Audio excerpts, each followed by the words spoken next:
Hello, my name is Mark Hobart and I'm a catastrophist. Together with my colleague Kola over here, we're going to present test video number 12, The Harlot of Organic Chemistry. These two videos, 12 and 13, are sort of related. 13 is God's alphabet.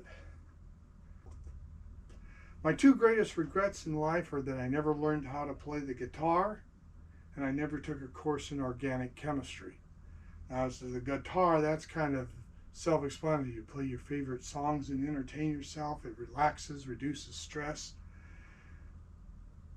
Now, the greatest benefit in education, according to Einstein over here, is not learning the facts, but training the mind to think.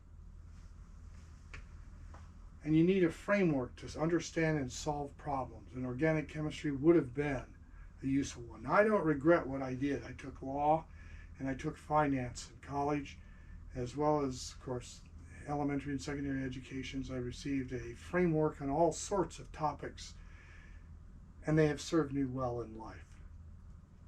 But organic chemistry would have been useful if I'd had some training in it to understand the technical aspects of policies and looming biological catastrophes. So I've had to research and develop my own understanding of biochemistry without the vital guidance of those who've gone before. And so this is my understanding of the subject of God's alphabet. The starting point, of course, is the periodic table, which are made of all these atoms, are made of the same basic particles, protons, neutrons, electrons, and how they are configured makes the atom what it is. Carbon, number 6, weight 12, but there are some fatter carbons out there used for carbon dating that have a weight of 14 because they ate too many neutrons. There's the periodic table. But carbon doesn't make life happen. You can have carbon all over the worlds, and life doesn't happen. It happens only with water. And that's 2 hydrogen and 1 oxygen atoms, and the key element turns out that in life it's oxygen. Oxygen is the center of organic chemistry. It is the harlot of the periodic tables. Hosea 4:15 in King James Version refers to Israel as a harlot. King James Version also refers to Jerusalem as a harlot. We'll see how oxygen is the center of everything, is ideally structured to copulate with many other atoms except the snooty Nobel gases who don't associate with anyone. There's the oxygen atom schematic. It's 8 is its atomic number because it has 8 protons. It also has 8 electrons. And its weight is 16 because protons and neutrons, they weigh about the same.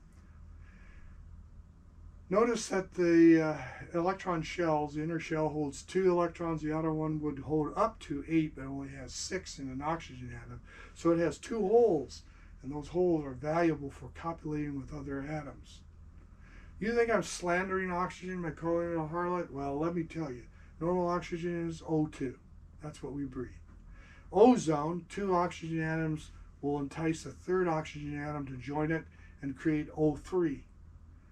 Or 2 oxygens will get together with a carbon and create CO2 as a threesome. Or there's another threesome, water will take 2 hydrogens and form water, H2O. Ferrous oxide is FeO. Nitrous oxide is N2O. Carbohydrates are more complex orgies with the general formula of CxH2OY. So water and carbon form carbohydrates. Proteins have an R. The R is the side chain which contains all the other vitamins and elements, minerals. The conspiracy of life is that oxygen has seduced certain other elements into complex molecules that create the miracle of life from an otherwise inanimate universe. It only takes hydrogen, carbon, nitrogen, sometimes phosphorus, potassium, and sulfur, and all these higher life forms are created by the knowledge or instructions contained in the DNA. The building blocks of life are amino acids and proteins. The secret is in the DNA and RNA. We share a lot of it. 60% of our DNA is shared with bananas, 85% with dolphins, 96% with chimps, 99% with all other humans. What we have in common for about half, about 40% of our DNA consists of one thing, the secret of life. And that's shared by all the DNA. That's why the DNA, we share so much DNA with plants and animals, because the secret, God's secret, is spelled out in DNA and RNA, and God only uses 4 letters, A, C, G, and T. Those are the chemicals right there. 3 of them contain oxygen, and the uracil, the alternative for thymine, also contains oxygen and is used in the development of RNA. The DNA and RNA combine to take amino acids and build your body. The essential ones are marked by an asterisk in the following table. They cannot be created by your body but must be consumed. That's why you eat. There are 6 that sometimes can be synthesized by your body, marked by a plus. And here they are. Just go through them right now. Your body needs amino acids.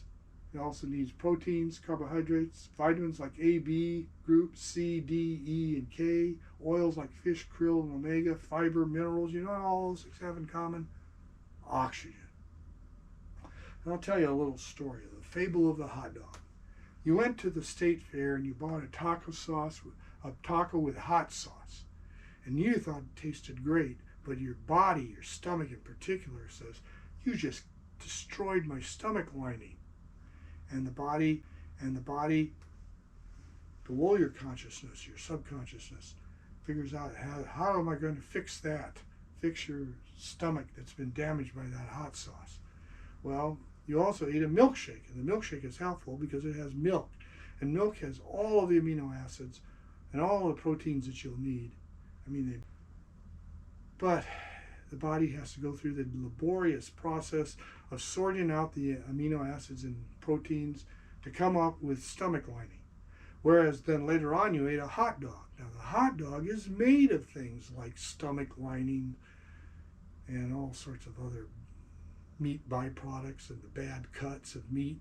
So it has all the proteins and amino acids, and what's more, the portion of it that's made up of stomach lining is made up of exactly the same proportions that you need for your stomach lining. So the hot dog is almost like the perfect food. So I've come up with a list of excellent sources of amino acids that should be a major part of your diet, since that's what you are and that's what you eat. Milk, eggs, obviously, because milk, you can nurture a baby, and the only thing the baby gets is what's in the milk. Guess what? All the amino acids and proteins that it needs are there. Same is true of eggs. The chick inside the egg gets nothing else but the egg contents. So it's an excellent source of everything you need to make stomach lining and everything else. Bone broth is another good source. Hot dogs, I've already mentioned. Supplements artificially made by humans contain amino acids. Artificially made by humans contain amino acids. There's essential amino acids around here someplace on my table. Apples has really good PR. An apple a day keeps the doctor away. Well, it doesn't. You could eat nothing but apples and you'd starve to death because there's not enough protein and amino acids in there. On the other hand, the worst PR belongs to hemp. Hemp has been emphasizing leaves, which have little beneficial effect, when the hemp seeds are loaded with proteins. Now I thought flipper. I heard that the dolphin fish was an excellent source of amino acids and proteins, but it turns out it wasn't flipper. Flipper's a mammal and the dolphin fish is a fish. But all the denizens of the sea contain a lot of things like krill oil, fish oil. Number 9, breadfruit is another staple. And finally, the best, most perfect food is Soylent Green. It's also known as the Borneo Island tourist experience, or the Donner diet. Soylent Green is the movie, and if you see it, you'll figure out why it's such a perfect food for salt. Take that with a grain of salt. So this concludes my self-taught understanding of organic chemistry. I would have had a much better understanding if I had been guided by a professionally designed curriculum, but I was already out of school and college. This almost irreparable damage that I've done to the subject of organic chemistry could have been avoided if I'd had access to an online course, and hence, here's the connection. to catastrophic thinking. Knowledge is a strategic asset. It's actually far more valuable, this basic knowledge that's in elementary and secondary educations and college entry courses are actually more valuable to us and to the world if it's widely available. You know, we export our American culture, we export our music, why not our education? My proposal is BASIS, Basic American Skills Internet School. Should be created and posted by states to be accessed free of charge worldwide. Think of its value to so many people. Old duffers like me could be able to improve our minds through some kind of professionally guided instead of self-taught curriculum. Foreigners that want to come to the U.S. would sign up for the language courses. Basic American skills is reading, writing, arithmetic. Regional state-sponsored subjects and classes could be posted for every grade level. Other topics include all the sciences, basic sciences, social studies, history, our legal system and government, debate, survival skills, hydroponics, even catastrophic thinking, the citizenship test for people overseas. It would be a part of the state's educational system, each used in classrooms to help teachers at all levels.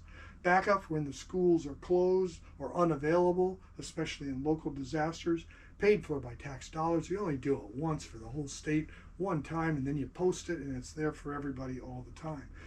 You could supplement it with federal money, but the problem with the federal government is they want to control everything and they can't control the content. Think of something that is better about our educational system since they formed the Department of Education. You can't. The Department of Education should not have their fingers in this. The benefits are that current students use BASIS to supplement what they learned in school. Parents can use BASIS to help with homework. BASIS establishes the standards for academia for the entire state. In a catastrophe or quarantine, like we had in 2020, if the schools are unable to operate, BASIS can serve as a substitute backup, and it exports American education worldwide through free availability on the internet. All knowledge is a strategic asset, but basic education is more valuable when it is available free worldwide to us and to them. It is the advanced knowledge that nuclear technology and biological research needs to be restricted, more so than it is now, and limited to peoples with the wisdom and maturity to handle it. And that's the topic of my next video, number 13, God's Alphabet. Please support my efforts to become essential. Like, subscribe, comment, and share. Thank you. Here's my protections, trademark, copyright, but don't deter this from sharing it with other people or even on your own sites. Get people to watch my videos. And I'll end every video the same way with a prayer